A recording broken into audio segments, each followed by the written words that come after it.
नमस्कार विद्यार्थी मित्रांनो, OIC स्टडी पॉईंट या यूट्यूब चॅनलमध्ये आपलं स्वागत आहे। या व्हिडिओमध्ये आपण पाहणार आहोत 2023मध्ये जो MPSC ग्रुप बी व MPSC ग्रुप सीचा संयुक्त पूर्व परीक्षेचा पेपर झाला होता। या पेपरमधील भूगोल या विषयाच्या संदर्भाने जे 10 प्रश्न तुम्हाला विचारण्यात आले होते, या 10 प्रश्नांवर विश्लेषणात्मक चर्चा आपण करणार आहोत। हा जो पेपर आहे हा पेपर 30 एप्रिल 2023 रोजी झाला होता आणि सेट ए मधील प्रश्न आपण भूगोलाचे पाहणार आहोत। तर अधिक वेळ न घेता लगेच आपण प्रश्न पाहूया। प्रश्न आहे, भारतात धवल क्रांतीला सुरुवात डॅश डॅश सालापासून करण्यात आली। 1971, 1972, 1973 आणि 1974। तर आपल्या प्रश्नाचं उत्तर आहे 1971। धवल क्रांती ही दुधाच्या संदर्भाने होती। धवल क्रांती म्हटलं की आपल्याला वर्गीस कुरियन यांचं नाव आठवतं आणि त्यांनी सुरू केलेला जो ऑपरेशन फ्लड प्रोग्राम होता, या ऑपरेशन फ्लड प्रोग्रामनंच भारतामध्ये धवल क्रांती आणली होती। वर्गीस कुरियनला आपण धवल क्रांतीचे जनक असं म्हणतो किंवा त्याला आपण श्वेत क्रांती असं देखील म्हणतो। त्याचबरोबर त्यांना भारताचे मिल्कमॅन असं देखील म्हणतो। त्यांचा जो जन्मदिवस आहे 26 नोव्हेंबर हा 2022 पासून राष्ट्रीय दूध दिवस म्हणून देखील साजरा केला जातो। म्हणजे या प्रश्नाच्या संदर्भानं ही सुद्धा माहिती थोडीशी तुम्ही नोट करून घ्या, कारण त्यावर देखील प्रश्न तयार होऊ शकतो। नेक्स्ट क्वेश्चन आहे, महाराष्ट्राच्या दख्खन पठारावर ग्रामीण भागामध्ये घर बांधणीसाठी या स्थानिक दगडाचा वापर केला जातो। जांभा दगड, संगमरवरी, ग्रॅनाइट आणि बेसॉल्ट दगड। तर महाराष्ट्राचं दख्खन पठार म्हटलं की महाराष्ट्राच्या दख्खन पठार पूर्ण कशानं बनलेला आहे, तर बेसॉल्ट दगडानं बनलेला आहे।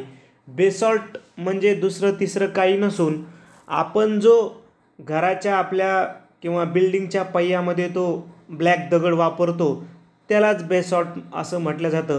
किंवा सरळ सरळ रस्ते बांधण्यासाठी आपण त्याला खडी किंवा गिट्टी म्हणतो। स्लॅब टाकण्यासाठी जी वापरतो ते म्हणजेच काय आहे, बेसॉल्ट खडकच आहे। त्यानंतर जोड्या जुळवायच्या आहेत, राज्य दिलेली आहेत आणि लोकसंख्या घनता दिलेली आहे। ठीक आहे, तर आता याच्यावरून आपल्याला लक्षात येतं की बिहारमध्ये मोठ्या प्रमाणामध्ये लोकसंख्या घनता आहे। मग आता सर्व बिहारचं म्हणजे डीचं 4 सोबत जोडी जुळवेल, म्हणजे डीचं 4, तर असं 2 ठिकाणी आहे। म्हणजे किमान आता आपल्याला अजून एक तरी माहीत पाहिजे। आता बाकीचे जर आपण राज्य बघितले, हरियाणा, हिमाचल आणि झारखंड, तर हिमाचलमध्ये खूप मोठ्या प्रमाणात डोंगरी भाग आहे, म्हणजे तिथं घनता कमी असणार आहे। म्हणजे लॉजिकली काय, बीचा 1, मग आता बीचा 1 परत दोन्ही ठिकाणी, म्हणजे आपल्याला हे पाठच पाहिजे, इथं आपल्याला लॉजिक लावून जोडी लावता येणार नाही। मग झारखंडचे आहे 414 आणि हरियाणाचे आहे 573।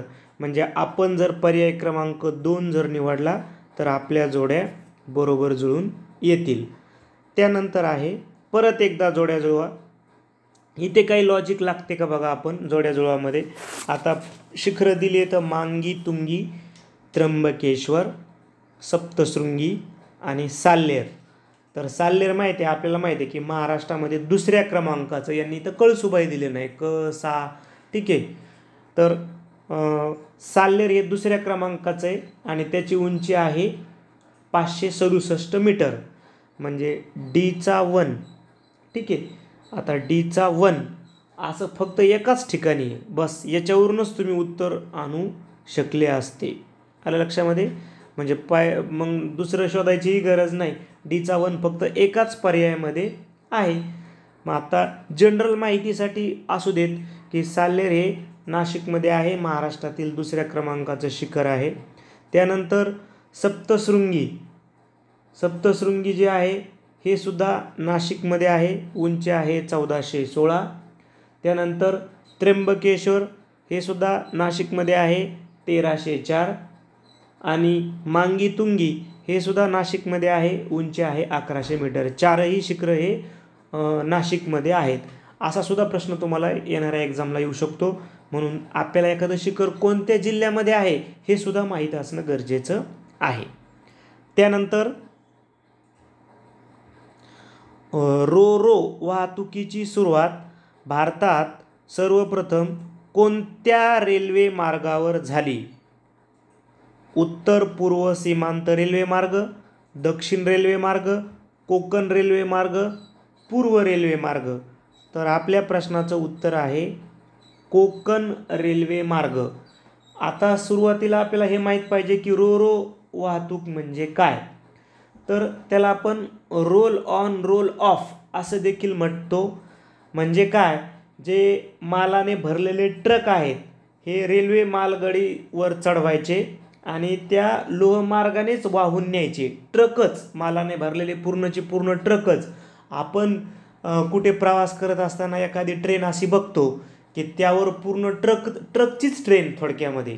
ठीक आहे, तर त्याला म्हटलं जातं रो रो वाहतूक. तर ही आपल्या भारतामध्ये सर्वप्रथम कोकण रेल्वे मार्गावर सुरू झाली होती. त्यानंतर परत एकदा जोड्या जुळवायच्या आहेत. तर याच्यामध्ये काही लॉजिक आहेत का बघू आपण. बघा, जोड्या जुळवा हा खरं तर एक दोन जरी आपल्याला माहीत असलं तरी आपण उत्तरापर्यंत पोहोचू शकतो. जसं जम्मू व काश्मीर, हिमाचल प्रदेश, पंजाब आणि हरियाणा. आणि इकडे दिले तर आपल्याला पर्यटन स्थळं. ठीक आहे, तर यामध्ये बघा हरियाणा, तर इकडे अंबाला माहिती आहे आपल्याला. हरियाणा अंबाला. अंबाला आपण विज्ञान शहर म्हणतो आपण. तिथं जे वैज्ञानिक उपकरणांची मोठ्या प्रमाणामध्ये निर्मिती केली जाते. म्हणजे डीचा 2. ठीक आहे, मग आता डीचा 2 असं काही आहे का, सापडलं आपल्याला फक्त एकाच पर्यायामध्ये डीचा 2. आलं लक्षामध्ये. तुम्ही जर बघितलं तर हरियाणा अंबाला हे फक्त पर्याय 4मध्ये सुद्धा आहे ना. म्हणजे आपल्याला अजून एक माहीत पाहिजे कमीत कमी. आलं लक्षामध्ये, आपल्याला अजून एक माहीत पाहिजे. अर्थात अंबाला आणि भडकल सरोवर हे हरियाणामध्ये आहेत. त्यानंतर पंजाब. तर पंजाबमध्ये तरन तारण हे जे शीख धर्मियांचे 5वे गुरु अर्जुन देव आहे, यांनी तरन तारण या शहराची स्थापना केलेली आहे. एक शीख धर्म व संस्कृतीचं केंद्र ते मानलं जातं. ठीक आहे, म्हणजे पंजाबचं तरन तारण आहे. बाबा बकाली हे सुद्धा पंजाबमधलंच पर्यटन क्षेत्र आहे. त्यानंतर हिमाचल प्रदेश, म्हणजे आता बीचं येईल त्रिलोकनाथ आणि जम्मू काश्मीरचं अवंतीपूर आणि अलची गोंपा. म्हणजे उत्तर काय घ्यावं लागेल मग, पर्याय क्रमांक 2. त्यानंतर चॅम्पियन आणि सेट यांच्या वर्गीकरणानुसार महाराष्ट्र राज्यात जंगलाचे किती प्रमुख प्रकार आहेत? तर 6 प्रकार आहेत. काही बुकमध्ये 5 दिलेले आहेत. ठीक आहे, परंतु आन्सर कीनुसार 6 प्रकार आहेत. नेक्स्ट, भारतातील कोणते शहर भारतीय शासनाच्या स्वच्छ क्रमवारीत सलग 3 वेळा, म्हणजे 2019 ते 2021 स्वच्छ शहर म्हणून घोषित करण्यात आले आहे? तर करंटचा प्रश्न आला आहे. तर आपल्याला माहिती आहे की ते इंदोर शहर होतं. त्यानंतर परत एकदा जोड्या जुळवा. मात्र आयोगानं हा प्रश्न कॅन्सल केलेला आहे. कदाचित ते ठाणे, उरण आणि ठाणे ही जोडी योग्य जुळत नाही, कारण उरण हे रायगडमध्ये येतं. ठीक आहे, म्हणून हा प्रश्न कॅन्सल केलेला आहे. आपण याच्यावर जास्त बोलणार नाही आहेत. आणि शेवटचा प्रश्न आहे, रायलसीमा पठाराचं स्थान येथे आहे. तर आपल्याला माहिती आहे की रायलसीमा कुठं आहे, आंध्रमध्ये, आंध्रच्या साऊथला आहे. आपण जर असा इंडियाचा नकाशा बघितला तर हा आंध्र आहे, तर इथे रायलसीमा आहे. आता पर्यायामध्ये जा, कर्नाटक पठाराच्या उत्तरेला आहे का, नाही. कर्नाटक पठाराच्या पश्चिमेला नाही, कारण कर्नाटक तर हा आहे. मग कर्नाटक पठाराच्या दक्षिणेला आहे का, नाही. कर्नाटक पठाराच्या पूर्वेला, यस, कर्नाटक पठाराच्या पूर्वेला आहे.